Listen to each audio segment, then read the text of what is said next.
don't think they're teaching us anything. I don't think they're, teaching us anything about finding a job. They don't even really, in class, tell us what their skills would be useful for. Strong words from a student in Newfoundland.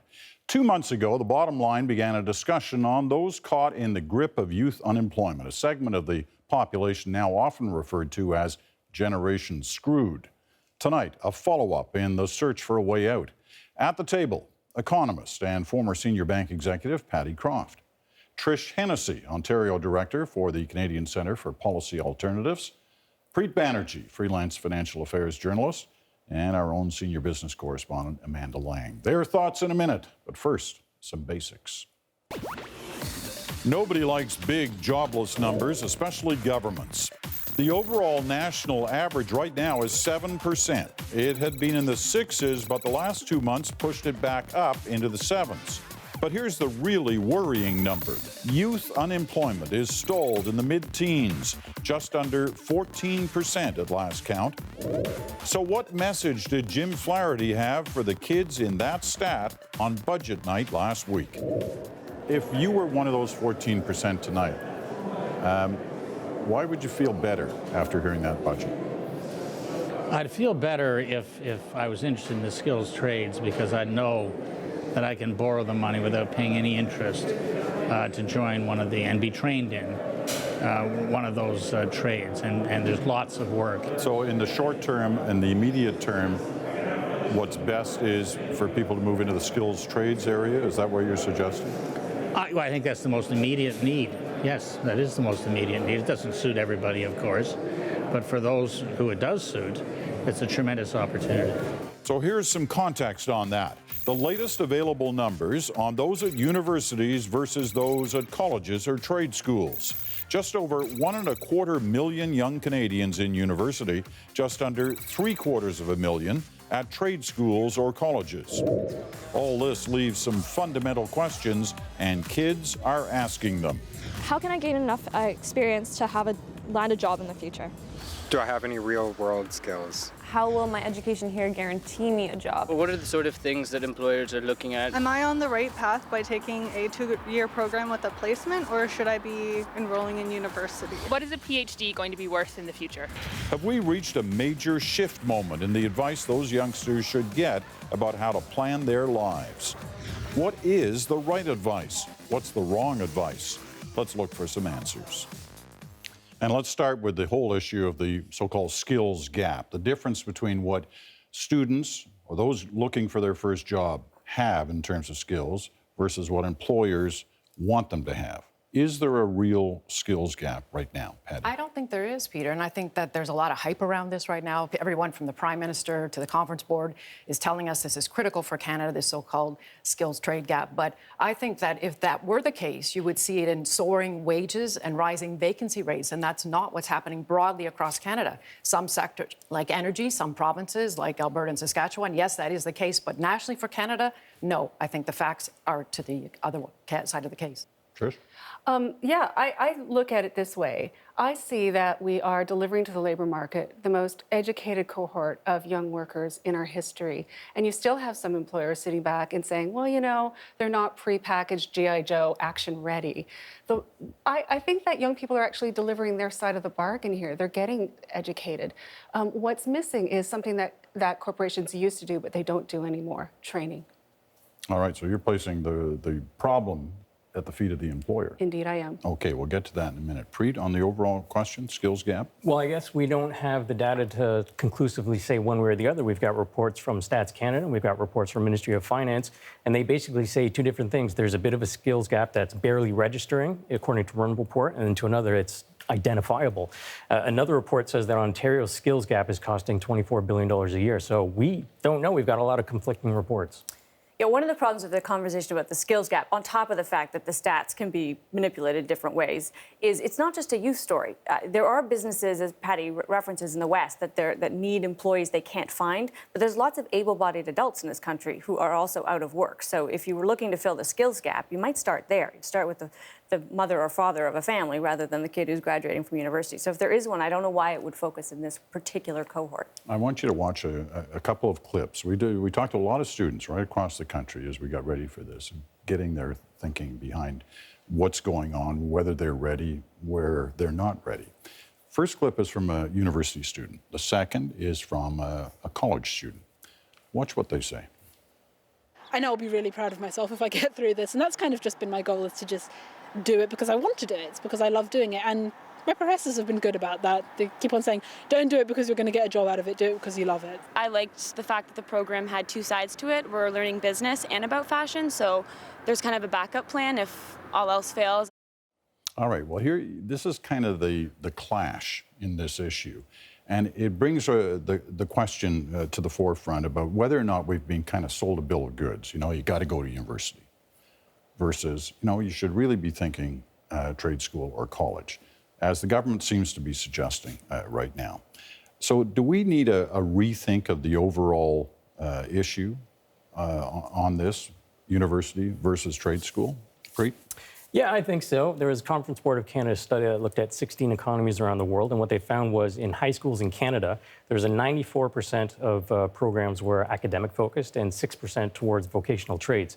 Other economies, you saw more of an even split, 50-50. I don't know if 50-50 is right for Canada, but I would argue that 94-6 is probably a bit too skewed. And that's led to a perception that if you don't make it and have high marks, then trades is a fallback position, and that's not the way we should perceive it.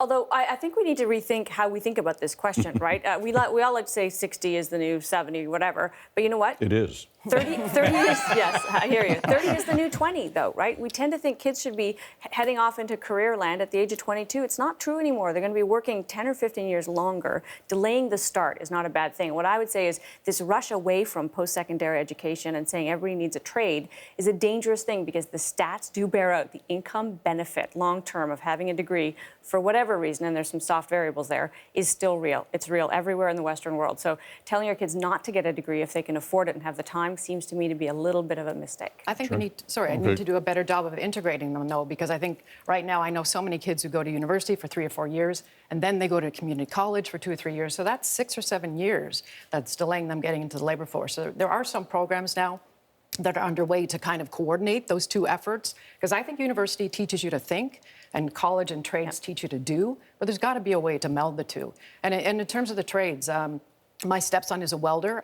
My son is an apprentice to be a master carpenter. These are high quality, good jobs and with lots of opportunity. But they take thousands of hours of training to get there. Flaherty was talking about an immediate need. Well, it takes at least 3 or 4 years to be a master carpenter. And the dropout rate is 50%. Trish? I think this conversation goes all the way back to the early 1990s, the last time Canada experienced a major recession, and Ontario specifically was hard hit by that. And I remember being a young journalist in my 20s and writing stories. What we were told was that over the course of your lifetime, you were going to have 5 careers in your lifetime. There was no such thing as a job for life anymore. And they used the word career, not jobs, by the way. They were very emphatic about that. And so the prescription was that the future workforce in Canada had to become equipped so that we were completely flexible for any future labor market. And that's where people started going to university in droves, because that was what everybody recommended to do. But, you know, fast forward almost 20 years later, and I think we have to be very clear about what universities are and what they aren't. Universities were never supposed to be puppy mills for youth training.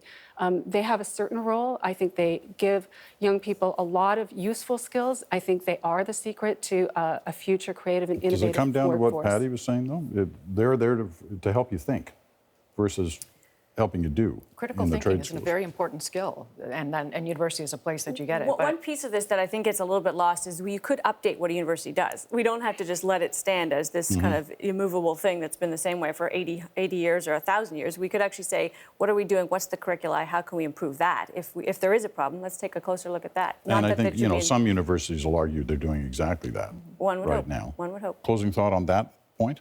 Well, I don't think we should downplay the value of a university education. There are a lot of people that think, but they also do with the university education. Engineers, for example, lawyers, doctors, et cetera. So I think, you know, if you're approaching the decision of what path to take, you have to take a realistic look at what the job prospects are when you graduate. It can't just be anything you wanted to be when you're a kid thinking, I'm going to be this when I grow up. You have to balance that with what the opportunities are out there.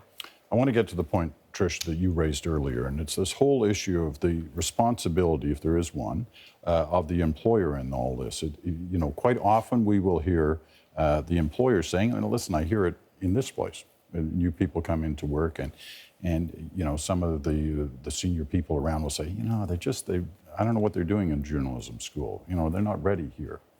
Well, you know, where's the responsibility? Is the responsibility with the employer to make sure they're ready when they get here, or is it with the schools, the colleges, or the universities? I think it's a mix of all of that. But I think part of the problem here is that we've individualized the problem and the responsibility. We've said to teenagers, you have to decide early on a career. You hopefully should choose wisely. And it's your financial responsibility to carry that burden. And hopefully the labor market rules don't change on you.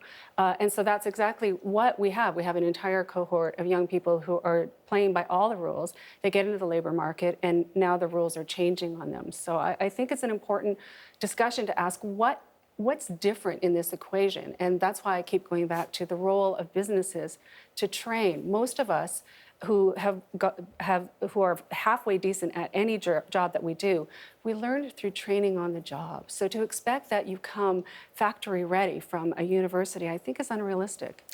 I actually think it's remarkable to the extent to which the private sector has shoved this problem onto the public sector. Why is it government's job to train workers? If I run a business and I need employees who are skilled in something, I better find them. And if I can't find them ready-made, I'm going to have to train them myself. If people don't want to do the job I'm offering, I'm going to have to raise their wages. This is the way the market is supposed to work. And we're seeing this weird disconnect where the government's stepping in and saying, well, bring in foreign workers if you can't find people. You can pay them less. We're going to train up a bunch of young people.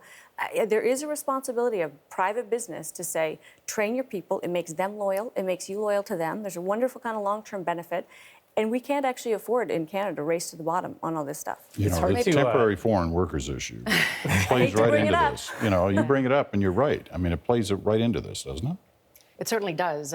Temporary foreign workers, I think, are a necessary evil in some ways because there are jobs that Canadians won't do no matter what the wage.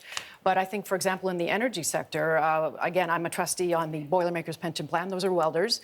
So I see what's happening there. They have to bring in temporary foreign workers to fill the jobs. Those jobs need to be filled today.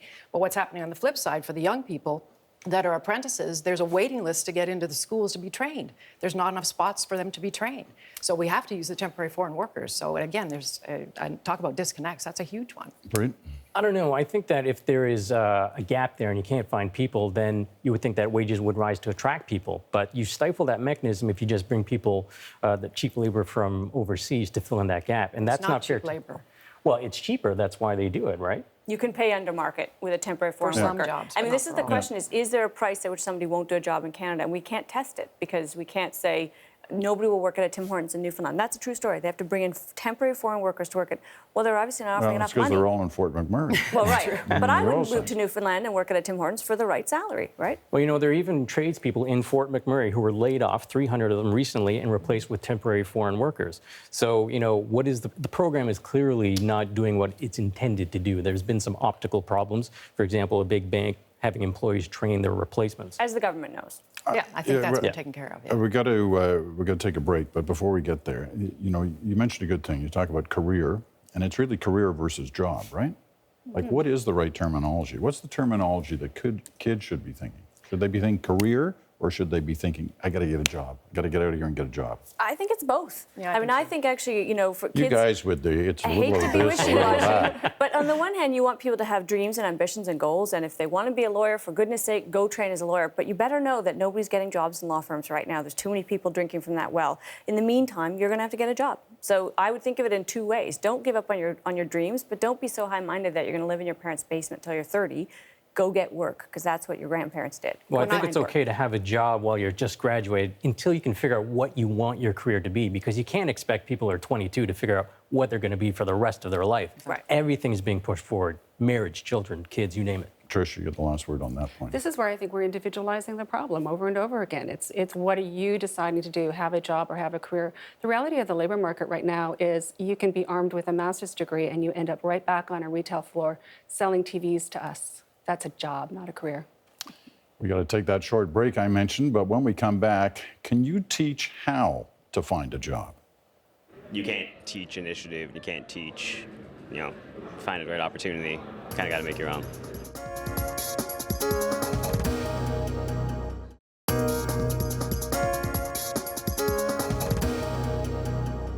Yeah, no, I'm actually really worried about what could happen in the future after I graduate. That fellow, he's from BC, by the way, does not look confident at all about his future. And we found that with a lot of kids we talked to. Not all of them, but a lot. Welcome back to The Bottom Line. At the table tonight, Patty, Preet, Amanda, and Trish Hennessy from the Canadian Centre for Policy Alternatives. It comes back to that question of how bad is it out there, really? Because, I mean, it's easy for us. We all got jobs, right? But those young people look really worried about what's coming at them. So how bad is it? Is it worse than its generations before have faced?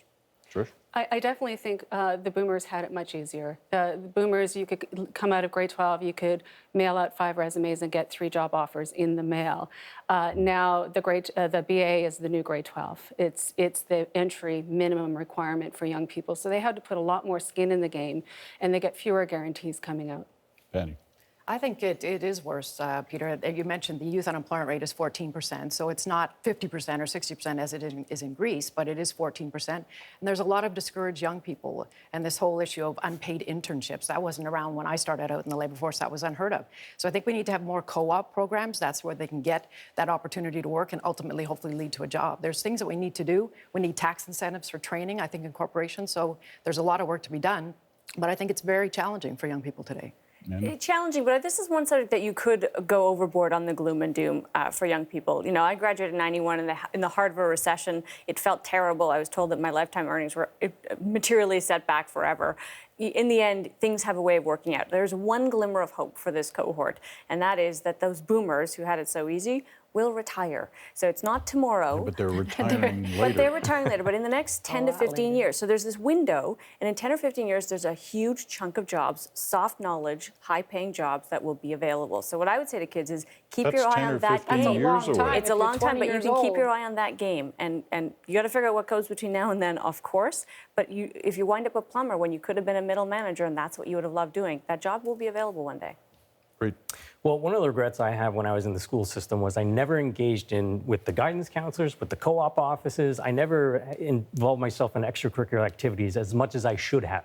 There are so many opportunities out there, and that's how you set yourself apart. So I agree it's going to be tough for a while. I think things will get better, and in the meantime, you just got to do the best that you can. But one of the things that I want to point out is that when speaking of guidance counselors, a lot of them are using data from 2006 job trends census data. Yeah. And the iPhone came out in 2007, for example. So there's a whole industry there that's overlooked in these job trends that they're counseling young students with. So again, when it gets back to data, we need good data on how big is the skills gap, and we need better data just on job trends in general. I think Preet raises one of the most important points, which is labor market information. It's terrible in Canada. It's not that hard to fix. Don Drummond did a whole report in 2009 about this. It sits in a drawer. If government wants to involve itself, that would be one place. Let kids know what's going on. All right. Quickly, once around the table from each of you, your one piece of advice to those students, and we've heard from some of them tonight. What's your one piece of advice? Patty? I think one thing that's different from when I started in the labor market, Peter, is the availability of information. So there's lots of good reports out there about where the future jobs will be. So do your homework, and I think it's incumbent on you to understand what skills will be required for the job or career that you've chosen. Trish? I don't think that there's a self-help book out there for this one. I think that we've individualized the problem, and now it's time for all of us in Canada to start asking an important question. What kind of workforce in the future do we want to have, and do we really want to wait a decade or more to engage some of the brightest minds of our time? Great. I think you should maybe consider the fact that having a job in your second most ideal career option is better than not having a job in your most ideal career option. I'm going to contradict both Trish and Preet and say, even amidst all of this turmoil, do something that you're enjoying doing. Because that is actually, in the end, the thing you're going to spend most of your time at. So it sounds trite, but it actually does mean staying flexible, trying new things, being willing to move from something to something else in order to love it. It does make a difference. Being able to move and wanting to accept that fact that you may have to move is sort of my advice that I often give young journalists. It makes you better, too, if you do move around a bit. Thank you all. And thank you for watching. If you missed our first segment on Generation Screwed, it's available tonight on our website, and you can find that at cbcnews.ca/thenational.